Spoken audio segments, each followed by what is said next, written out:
What's up, guys? Sorry it's been such a long time waiting for this video to come out. I just kind of got busy with tons of other stuff, but here we are. We're ready to finish this thing up. We're going to get this rocket out of Houdini. We're going to get it set up and prepared to export to Substance Painter. Now, since it's taken so long, I've come across a couple of things that actually worked better, and one thing that I decided I wanted to change about the original design was that these windows, instead of using them as actual 3D objects, they actually turned out to work better as just normal maps. And so one of the things that you can do with 3D textures like this is you can use, or 3D forms like this, is that you can actually bake it to a 2D shape and make it look as if it's actually 3D. And this is it's a good way to reduce your poly count, make your models faster for games and such. So we did that. I'm also going to shift the color stuff to a separate mesh, just to make it a little bit more clear why I'm using the color IDs. I think that's sometimes a little bit confusing what the IDs are actually doing and how they're different from using different materials or using UDIM tiles. So that I've taken off. I also took off in this attribute blur here too for the, or not attribute blur, the attribute wrangle for the fins. There was a CD color attribute in there, and I took that off. So we're just going to put all the color in one place when we do the high res mesh, and we're going to put all of the low res stuff in another place. So let's go ahead and start setting this up. Oh, one other thing, obviously with the windows, since the windows are going to be done in a little bit different way, I took the VDB and all that stuff off here. So we're actually going to do that in a slightly different way as well. So first, let's go ahead and set up the rocket fuselage. So right now, I already have a null object for the low res version of the fuselage, which is that right there. But I want to actually increase the resolution on the high res version just a little bit. So I'm going to add a subdivide. Now I'm just going to leave this on like one level of subdivision here, and that way when we go into the Boolean, it'll have a little bit smoother mesh to work with. So there's my subdivision, and I've also got this rocket high out. So I'm going to be using a series of these null objects like this to kind of point these out to different different things as we go. So I'm just going to be setting those guys kind of off to the side here. Let's go ahead and organize this a little bit better so it makes more sense. So I'm going to hold Y and disconnect those. Make sure that's connected, and then we'll input that one. So I'm just going to keep these little null objects kind of floating off to the side rather than part of the stream, so that we know that they're kind of output nodes going to our high and low resolution meshes. So let's go ahead and set up the outputs for the fins as well. So these are our fins right here. So we do need a high and low resolution version of the fins right now. These are quite detailed, and we don't probably need that much information on these. So I'm going to add a couple of nulls here. So just add null. We'll call this fins high out. And I'm just going to alt drag this to make a copy, and we'll call this fins low out. Actually, we'll put the low out over there. So the high out is just going to be exactly what we've got there. The low out, though, I'm going to add a poly reduce. This is a super powerful tool in Houdini where we can basically just take this geometry and reduce the amount of geometry that's actually on there. I'm going to check preserve quads and then just lower the percentage. Let's go ahead and have a look at what we're getting here, and we can just lower the percentage. It'll try to keep our quads, which is handy, and that'll keep our UVs a little bit cleaner to keep multiple, or keep quads there as best we can. But that actually looks fine, so we can then dynamically kind of change this if we need to. But for now, that looks like it's probably good to go. So here's our fins, our fuselage. We're going to need to output this engine here as well. So with the engine, I'm going to go ahead and make a couple of nulls, just like we did before. So this will be engine high out, and then this will make a copy here, and we'll call this engine low out. And then both of those I'll just connect to this. I'm not going to bother poly reducing the low quality version. This isn't particularly high anyway. It's probably higher than what you'd want for a game, but for my purposes, that's fine. So I'll go ahead and leave that as is. Now, that's it for the geometry, the actual geometry that's going into the low-res version. But for the high-res, we are going to use the window rim and also the window that I had from before. And we're also going to use that mostly for establishing an ID, establishing normals, establishing height and curvature and all that good stuff. But we need to do something a little bit different from what I had set up before. One of the problems with that was that the VDB resolution, in order to work, just really needed to be much higher than was necessary. And what I found testing this was that it actually really didn't need to be there in terms of geometry. It made a lot more sense to just leave the geometry out and let it just be represented with normals. And it'll hopefully make a little bit more sense in terms of texture and what the normal maps and curvature and ambient occlusion and all this stuff is doing by leaving this here. So one thing I'm going to do is make sure that this is boosted up. So this main circle that's actually driving all of this, I'm going to boost the resolution on that up to 50. Let's go ahead and make it 60. Since it's not going to be actually part of the model, we can go ahead and boost the resolution pretty high. And the higher the resolution, the better this is going to look anyway. So again, since it's just getting kind of baked out to a map, is not actually going to be geometry, we can go ahead and go pretty crazy with this. So after the copy to points, it goes into array where it fits on the side of the rocket. Since I'm going to make this pretty high resolution, we're going to go ahead and really just crank this up as much as possible. I'm going to add a poly extrude here after copy to points, but before the ray. And that's going to let me do an inset, and then also add a bunch of divisions, so that when I do the ray, it gives us a much more accurate projection onto the side of this object here. And instead of using the low out for this, we're going to go ahead and use the high out, so that it gives us a much more accurate shape for this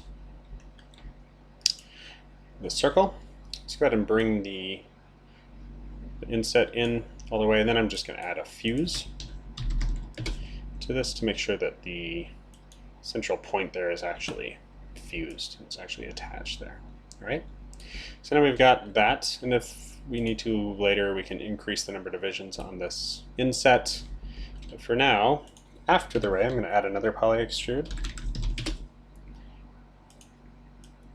and let's go ahead and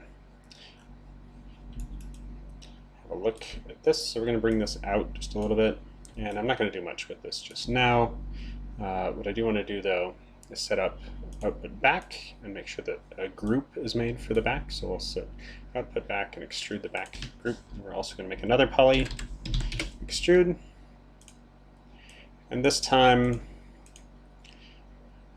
we're going to use that output back group, the extrude back, and we're going to extrude that just a little bit. We can inset it a little bit too. I'm going to do the same thing with this one, inset it slightly, and then we can crank up divisions on both of these, and we can change this to its curved or curved. Yeah, curved is fine. Same thing with this. Do curved and add a few more divisions. Ultimately, I'm going to add another subdivide to this, just to really crank up the resolution. So you can see why this is starting to get pretty high here. And then I'm going to add an attribute blur. It's going to round everything out and just give it this nice, really smooth look. And we can crank up the blurring iterations. I do want to see this in relationship to the little window rim frame here. We don't want it to be too small, but we do want to go ahead and blur this out and just get it really nice and round. It's looking good. All right, so there we go. That's our window. Now, ultimately, what's going to happen with this window is that we're not going to use any of this geometry. It's just going to become kind of curvature information on a flat 2D map. On the rims here, I'm going to do the same thing actually. On the poly extrude, I'm going to go ahead and output a front group. So we've got a back group and front group, and then I'm going to add a subdivide. With the subdivide, we can see what it's doing. It's kind of rounding this out. I'm going to go ahead and just, using that extrude front, I want to make sure that this, we actually need to connect that to the second output here for creases. So this is going to both 1 and 2 output. And then for creases, we can use the extrude front, and then I can just override the crease weight attribute and kind of crank this up. So we still get nice hard creases here, but the rest of these get smoothed out a little bit. All right, so now that we've got our windows and the rims here, we do need to output high resolution versions of them, but we're not really going to do anything with the low res versions. I'm going to go ahead and make nulls here just like we did before. So this will be our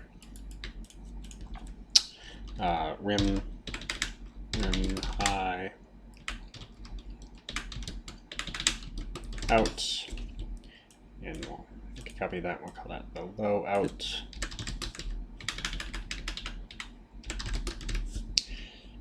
And to save myself some time, copy and paste the low out part of this name. So I'll just select those guys and just connect them there. And actually, I guess I really don't even need the low out, but we'll go ahead and set them up just in case we want them for something else. Set these guys here to the attribute blur, and so now we end up with this high and low out. Again, I'm not going to worry about trying to like process the low or do anything with that. We're just going to use that kind of as a something to grab onto. So there's our rocket, with our squishy looking windows on the sides of it, and that's pretty much it. So now we need to go ahead and start taking this stuff into our other different geometry nodes. So let me collapse this. We don't need that guy. So I'm going to hit up. Ultimately, what I'm going to be creating are a rocket high and a rocket low nodes. I'm going to delete those. I'll recreate those real quick. So I'm going to make another geometry object, and we'll call this rocket high. Open this up, and I'm going to start by creating an object merge. Drop that guy right there. The object merge, I'm going to tell it to find the high object, or anything that's named high, and we're going to find those all in the rocket main. So now by filtering it to just things named high, I can quickly find all these guys. So I want to start with the rocket high, obviously, so click accept. So that's brought that in from our other object node. I'm going to make a regular merge here, so this is going to go into our merge. And then I can just kind of start copying these over. So I'm going to make a new object merge, but we'll change that to the fins high out. I'm going to select both of those, drag them down here. We'll disconnect this guy. So just hold Y, drag across, and then we'll reconnect it there. This one, instead of the fins, we'll change that to engine high out. So we got, and I'm going in an order here, fuselage, fins, and engine, because those are the ones that I'm actually going to be using the low poly version of this. I'm going to duplicate this again. So again, Alt dragging, and then you can just drag that line to the Alt merge. This object merge, we'll put this to the rim high out, except we'll bring our rims in there, and then finally we'll drag this down here. And really, I probably could have just put the window and the rim in one thing, but I didn't. This rim high out, I think, is the window, yeah. I forgot to change the name of that, so let's go back into our rocket main and make sure that these are named so I know what they are. There we go. So window low out, and get rid of the one. All right, so hit U and we'll go back in here. All right, so there's our object. Hi, I'm going to add normals to the end of this so that everything's facing the right way. And now I want to start to break this up by color. The way that colors work, they're essentially just masks so that we can assign like a certain material or a certain kind of design to a color based on geometry. And it's a little bit faster to set this up in geometry than it is to try to like paint it manually in Substance Painter. So we can kind of set up some masks here for a really quick application of colors. So one thing, a really quick application of masks. So I'm going to set up a first color node, and this we need to make sure it's on vertex color, and I'm going to set this to teal because that's going to be the I don't know, the base color of the rocket is going to be teal, even though this vertex color will have nothing to do with what color it actually becomes. But there are certain colors or certain parts of this that I want to be able to change independently. So I'm going to add another color, so Alt drag that and I'll drop that down here. And this one is going to be just something else. So this one's going to be red, but I don't want to cover everything, I just want to cover certain spots. So for instance, this cap here, I can click the little white arrow, double click on this stuff, hit enter, and now only these polygons at the very top are now part of the cap. This isn't procedural, so if you're trying to do this in a procedural way, you'd want to use groups and group this out, but for this, it's pretty fast. What I'm doing here is just kind of setting up some quick masks, so if it's not procedural, that's not a huge issue here. I'm going to do, again, the white arrow. If I want to add additional stuff to this, you can click the white arrow again, and then holding Shift, double click, you can see now I've got the top and the bottom selected, and hit enter. Now we've got those two parts there, are one color, and then I'm also going to go ahead and I think I'll go ahead and add that one, and that one, and that one. So this whole central thing here. So those will all get the same color. So when I go into Substance Painter, if I want to make this whole thing have the same kind of metal material, I can quickly do that, but then I can also just really, really quickly add in different colors and different kind of applications throughout. So next, let's go ahead and make some more colors. So for the fins, I'm going to do the same kind of thing. And again, I'm just like Alt dragging these nodes because it's faster than dropping new nodes down here. For this here, you'll see that it's kind of applying this to these polygons randomly. And the reason is that it has an actual selection in this color. So I'm just going to clear that stuff out. That. So for this color, that'll probably affect two of the fins, and then maybe I want one of the fins to be a different color, so I'm going to add one more. So I'll, again, Alt click and drag that to make a copy. Let's also change that first color so it's unique from the rest, or unique from the fuselage earlier. So this here. All right. And then in this color, we're going to change that to like a blue. but I only want it to affect one fin. So I'm going to use the white arrow here, and let's actually make this visible. I don't know which one. I guess it doesn't really matter which. So we'll go ahead and double click that one. So now two of the fins will be the same color, but then this one will have a slightly different paint job. So there's our fins. Let's go ahead and add color to the windows and the rim. Now these need color because if I don't apply a color to this, then I won't be able to kind of change the material on these dynamically. So I need to be able to change that material separately. Oh, we're on the engine. Let's go ahead and quickly give the engine some kind of color. So the engine's going to be green. That's fine. And we'll clear out the selection there. So the engine is green. Perfect. All right. Now we can go ahead and start adding this to the rim. So the rim and the window. Now this is all black. Let's go ahead and view our normals here. And this green, I'm going to say, make that yellow.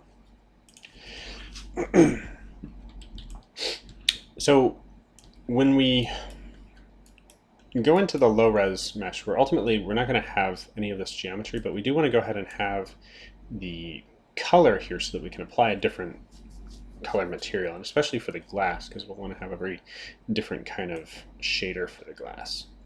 So I'm going to alt drag this here. It is important too to separate these out so you get different colors, because you don't want the glass shader to apply to everything here, just to the center part. So I'm going to change that from yellow to, I don't know, let's give it like a light blue, something like that. That's maybe a little bit too different. Let's go ahead and make that pink. And then these fins that I've got down here that are kind of separate from everything, they don't need to be pink. We'll make those like purple or something. You want your colors to be pretty different from each other. So if I put like kind of a blue-green or something that's close to this color here, it might not mask correctly. We might end up with some bleed or some weird transparency things going on. So you want to make sure that your colors are pretty different so you get nice clean masks.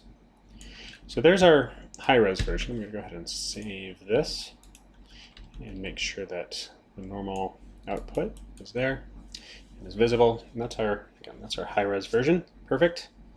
So I'm going to hit U up, and I'm just going to make a copy of this. So there's our rocket high, and we'll call this rocket low. And I'm making a copy of this because I don't want to have to change the whole, like recreate the whole structure. A lot of the stuff in terms of the object merge and all that stuff is going to be the same. So we can just open this up and we get all of that stuff is still there. We just need to change what's actually getting linked in. We can get rid of all these color nodes that we applied for the high, because that's not going to do anything for our low res mesh. And we can also cut these guys off. We're not going to need the window, high and low. So really all we need are these three. So for this object merge, instead of high, I'm going to filter by low. So now we should see our engine low, fins low, etc. So this is going to be rocket low out. So now we get the low res version of that. Great. On this one, for the fins, we'll do fins low out. And now we've got a low res version of those. And then for the engine, this one doesn't really matter because it's in the same, basically the same geometry. And now we've got a lower resolution version of that. So this is our actual geometry that we're going to be working with. This is a lot simpler. It's a lot lower impact. It's going to be load faster. You could still probably reduce this pretty considerably, but I think this should work fine. This also has nice clean quads, which when you do your UV unwraps, the more mess you have with triangles and stuff like that, the more just weird and just the more likely you are to see it when you get into Substance Painter. So here, this should actually work pretty well in terms of unwrapping. And I'm just going to do some automatic unwrapping and layout stuff here. So we're not going to kind of manually screw with that. I'm just going to go ahead and move those guys over there, and we can actually kind of get rid of those extra merges because we don't need those. and bring all this stuff down. All right, so let's go ahead and start with UV unwrapping. So UV unwrap, I'm going to go ahead and put a UV quick shade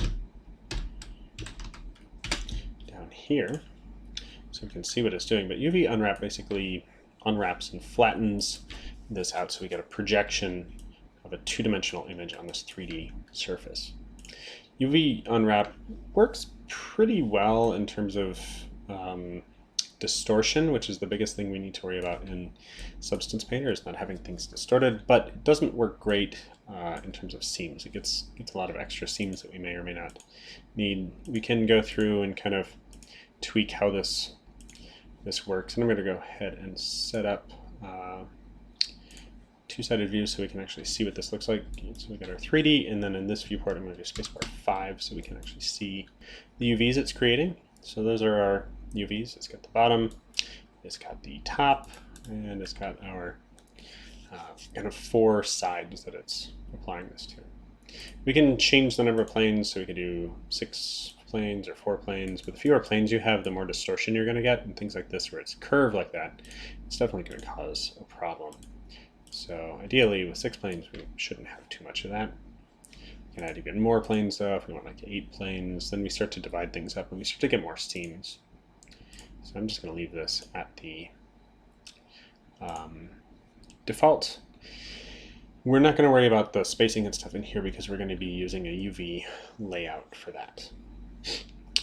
So we can go ahead and just take this UV unwrap and put it down here too, and you can see that now it's going to do the same thing and unwrap our fins for us.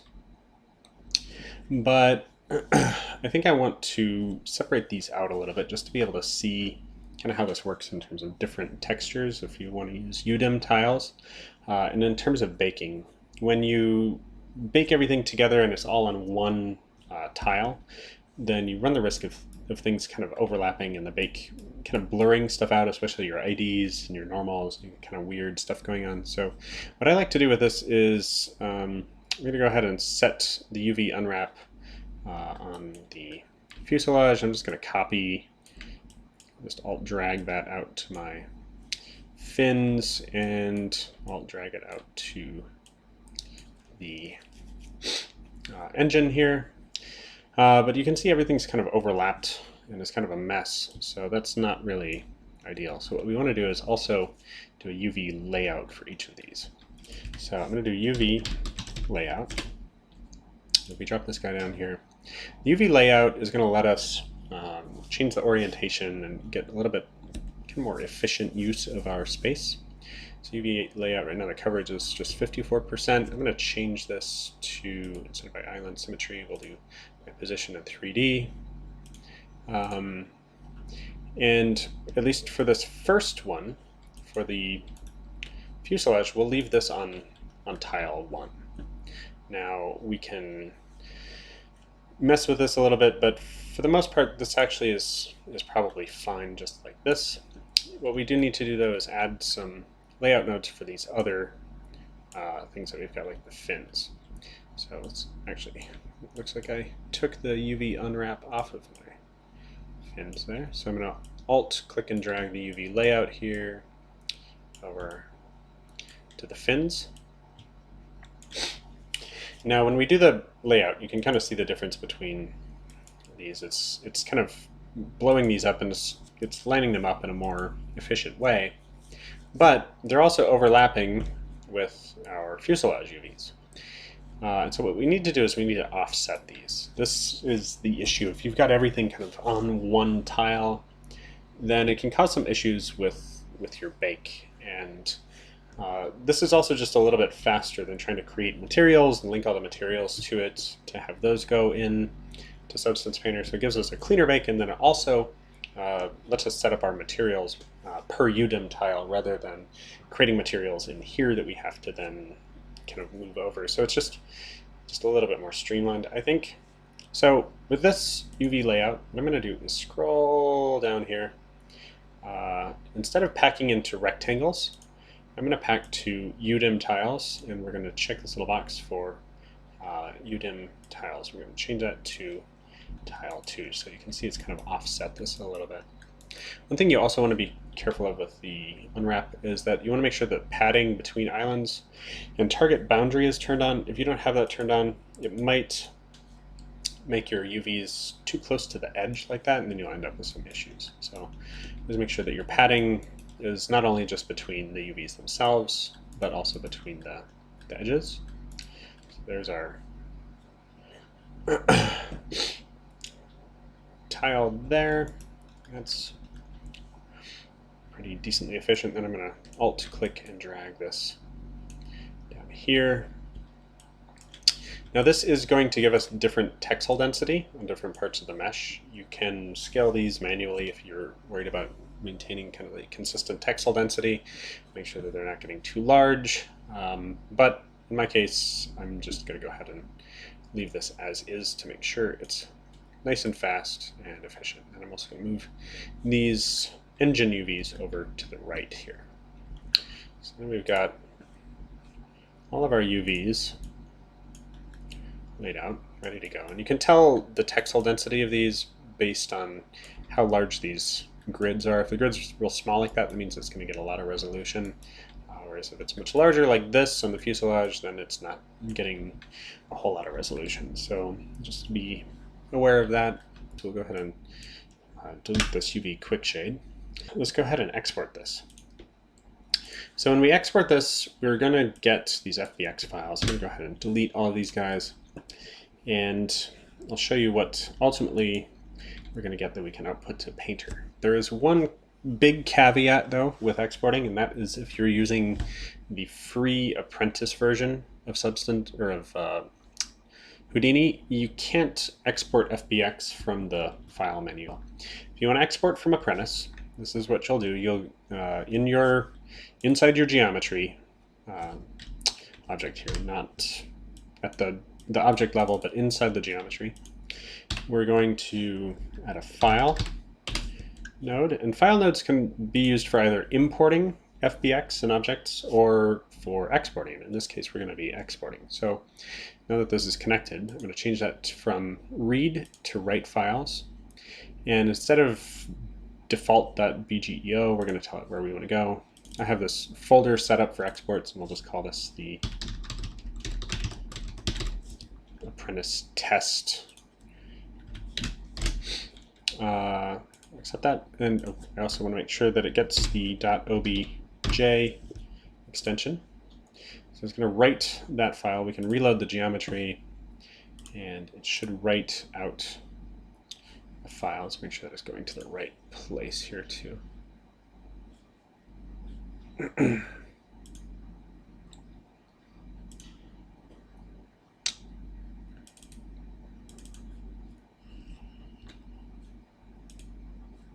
Okay.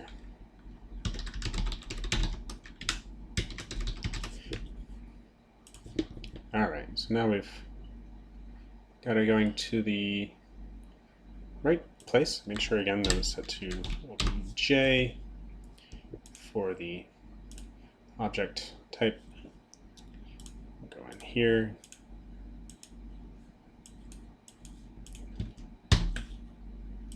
So hopefully, oh, there we go. Let's make it visible. See if that's going to help us. There we go. So you got to make it visible first. If we click on this, now we can see our beautiful OBJ file. And that's Windows there for you. It can preview 3D OBJ files, but it can't preview Photoshop PSD files. So go figure. So there's our OBJ. You do the same thing for your high-res version, and just you want to name it the high and low, so _high _low, just like I'm going to do for the FBX. I'm going to go ahead and delete that though, because I don't want to keep exporting OBJ files, and instead let's jump back up here. So we've got our low rocket, we've got our high rocket here with all the IDs and all that good stuff. And I'm going to go ahead and start exporting these out. So I'm going to go to File, Export, Film Box, FBX, and tell it where to go, which right now is in that FBX folder that I set up. We'll call this the rocket high file, and then it's using the FBX extension. And then for the object that I want to export, I'm going to tell it obviously to use rocket high, accept pattern, click export, and inside your folder you should now get this rocket high, which Windows doesn't want to preview that, even though it recognizes that it's a 3D file. And then we're going to do the same thing for rocket low. So make sure our rocket low is visible here. Go to File, Export, Filmbox FBX, and this will change to this rocket low. And then I'm just going to change the name of this. It's going to go to the same folder, but we'll change that to rocket low as the file name we're saving. Export, and now we've got our rocket low.fbx. So that's it for Houdini. The next part of this is going to be taking this into Substance Painter, where we can start adding colors and textures and metals and all that good stuff to it. So the next video, I will see you in Substance Painter, where we will finalize this rocket. See you there.